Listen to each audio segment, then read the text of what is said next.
When you see terms like genocide and ethnic cleansing in the news, they both sound just horrific, don't they? They paint these pictures of terrible suffering, massive human rights violations. But diving into the sources for today's deep dive, what really struck me was how incredibly important the difference between these two terms actually is. Welcome to the deep dive. Today, our mission is really to get past that first impression, to unpack these really complex ideas. We want to clarify what they mean precisely and understand why getting the language right matters so much, for legal accountability, for humanitarian action, for how we all understand these global events. Because getting it wrong, well, it can impact so many lives. We've pulled together a lot of sources for this, looking at definitions, history, the human cost. So let's start with genocide. What exactly is it? Where did that word even come from? It's interesting, actually. The word genocide itself is quite recent. It was coined back in 1944 by a Polish lawyer, Raphael Lemkin, a brilliant mind. He basically invented the word to describe what was happening during the Holocaust, the systematic destruction of entire groups. Before him, there wasn't really a single legal term for that specific crime of trying to wipe out a whole people. Wow, so right out of the Holocaust, that gives it immense weight. And it moved onto the international stage pretty quickly after that. Exactly. Just a few years later, 1948, the UN adopted the Genocide Convention, the Convention on the Prevention and Punishment of the Crime of Genocide. And its definition is really surgical, as you said before. It defines genocide as acts committed with intent to destroy in whole or in part a national, ethnical, racial, or religious group. That phrase, intent to destroy, that's absolutely key. Surgical is a good word. It's not vague. And I guess the convention must detail what specific actions count, right? It can't just be killing. That's right. It's very specific. The convention lists 5 key acts. There's the obvious one, killing members of the group, but also causing serious bodily or mental harm, deliberately inflicting conditions meant to physically destroy the group, even partially, imposing measures to prevent births within the group, and forcibly transferring children of the group to another group. That last one, transferring children, it really shows how deep the concept goes, aiming to destroy a group's future, too. It does. It highlights that the intent isn't just immediate violence, it's eradication. So these terrible acts combined with that specific intent you mentioned, how hard is it legally to actually prove that intent was there? Oh, it's incredibly difficult. That's often the biggest hurdle in prosecutions. You need overwhelming evidence to show the perpetrators deliberately set out to destroy the group, not just, say, win a war or cause harm, incidentally. But when intent is proven, genocide becomes a crime under international law, prosecutable by bodies like the International Criminal Court, the ICC. And we've seen convictions, like for leaders involved in the Rwandan genocide. The intent there was tragically clear. Okay, now here's something that really stood out from the sources. Ethnic cleansing. It sounds just as bad, but legally, it's different. It is, and this is crucial. Unlike genocide, ethnic cleansing isn't formally defined as a distinct crime in international law, like a UN convention. Right. The term really came into common use during the Balkan conflicts in the 1990s. It generally describes the systematic removal of an ethnic, racial, or religious group from a particular area, usually through violence or intimidation or forced displacement. Removal. So the goal isn't necessarily annihilation, like with genocide. It's about clearing territory. Exactly. The core aim is usually to create an ethnically homogeneous area, often for political control or territorial gain. So the goal is displacement, getting the group out, rather than destroying the group itself. Tactics can include horrible things, expulsions, targeted killings, destroying cultural sites to erase their presence. But the underlying intent is generally seen as removal. And because it doesn't have that specific legal definition like genocide, prosecution gets complicated. How so? Does that make it harder to hold people accountable? Well, the acts involved in ethnic cleansing often do constitute other crimes, like war crimes or crimes against humanity. They can be prosecuted under those labels. But the lack of a specific crime of ethnic cleansing means it doesn't trigger the same automatic legal obligations as a finding of genocide. This ambiguity can, unfortunately, sometimes lead to atrocities being downplayed or mischaracterized. Which must have real-world consequences. This isn't just semantics, is it? Not at all. It has profound consequences. Calling something genocide legally obligates states under the Genocide Convention to act to prevent and punish.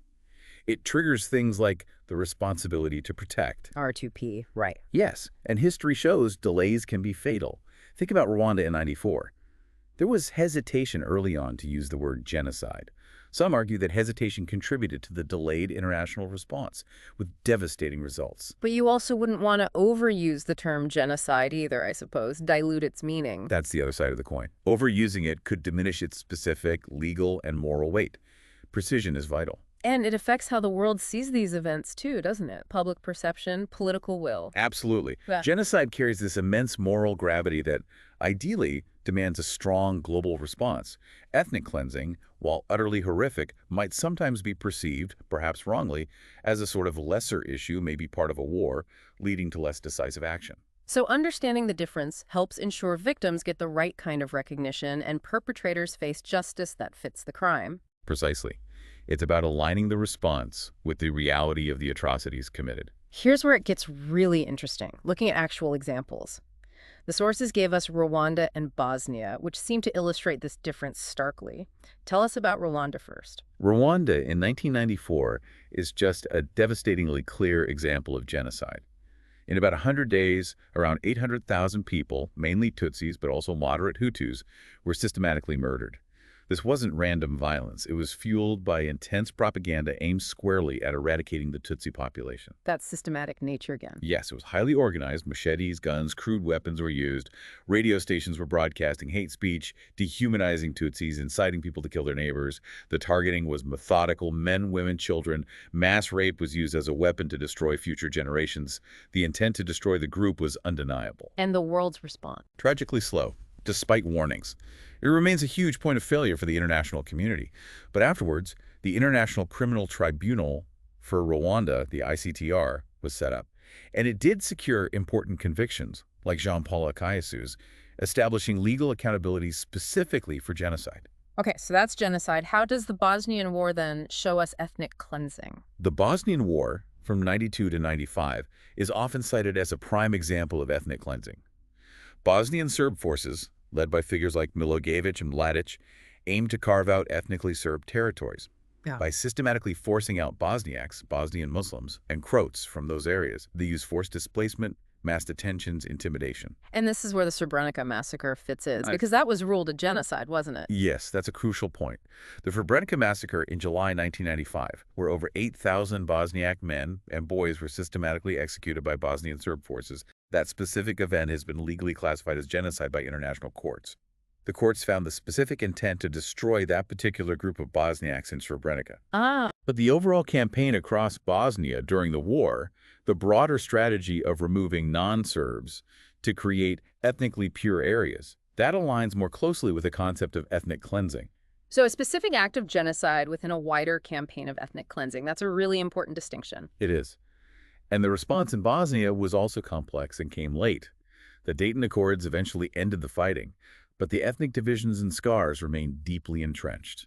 So let's really nail down this comparison. Intent and impact. Okay. The core difference in intent. Genocide aims to destroy a group, physically or culturally, in whole or in part. Ethnic cleansing aims to remove a group from a specific territory. And the impact follows from that intent. Generally, yes. In Rwanda, the genocidal intent led to the slaughter of nearly a tenth the population. Eradication was the goal. The trauma is about annihilation, the loss of almost everyone. In Bosnia, the ethnic cleansing led to massive displacement, over 2 million people forced from their homes. It created huge refugee flows, fractured communities, tore apart the social fabric. The trauma there is often linked to exile, loss of home, destroyed heritage. Both horrific, but the nature of the catastrophe is different. Exactly. Both cause immense suffering, loss, trauma. We should never minimize the horror of either. But the ultimate goal shapes the specific kind of devastation. And legally, humanitarianly, this distinction continues to matter. Absolutely. Genocide, being a defined crime under the 48 Convention, triggers specific legal obligations for states. It's a top priority for the UN, the ICC. There's a framework, however, imperfectly applied sometimes. Whereas ethnic cleansing lacks that specific treaty, that specific legal hook. Right. It doesn't have its own dedicated international convention. As we said, the acts can be prosecuted as war crimes or crimes against humanity, which is vital. But it doesn't carry quite the same automatic legal trigger as genocide. Think of Milošević charged with crimes, including those related to ethnic cleansing. But he died before his trial concluded. Accountability can be harder to secure under that specific label. And humanitarian responses might differ too. They often do. A genocide determination tends to create more urgent calls for intervention, even if the action is slow. Ethnic cleansing might be treated more as a refugee crisis or a component of a civil war, perhaps addressed through peacekeeping or aid, like in Bosnia. Mislabeling can delay the right kind of help. It's just staggering. Beyond the legal definitions, the human cost is, well, it's almost unimaginable. It truly is. For survivors of genocide, like in Rwanda, it's the trauma of massacres, of seeing humanity at its worst, of losing entire families, communities. For those subjected to ethnic cleansing, like many in Bosnia, it's the trauma of being violently uprooted, losing your home, your history, living in exile, the constant uncertainty. The psychological scars must be incredibly deep in both cases. Immense and lasting.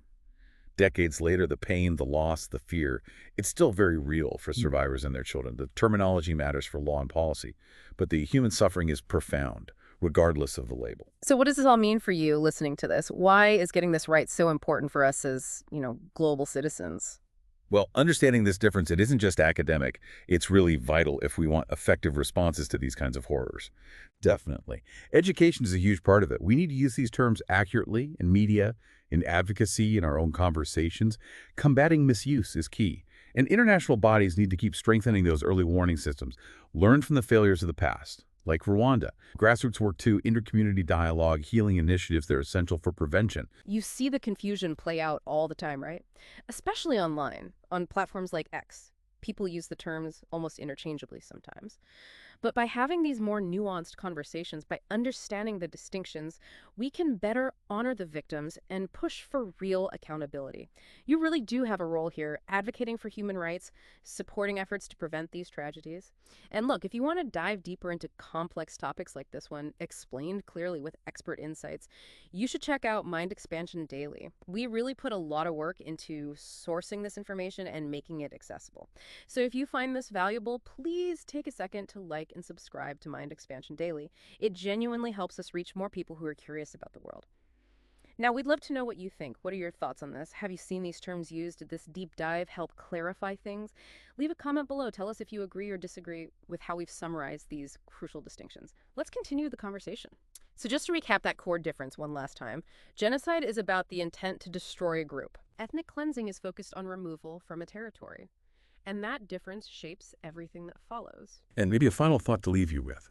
In our world today, which seems to be changing so rapidly, the challenge of identifying these atrocities early and responding effectively is, well, it's ongoing, it's urgent. Staying vigilant, demanding clarity in language. It's not just about words. It's fundamental if we actually want to protect people, prevent future horrors, and build a world that's just a little bit more humane.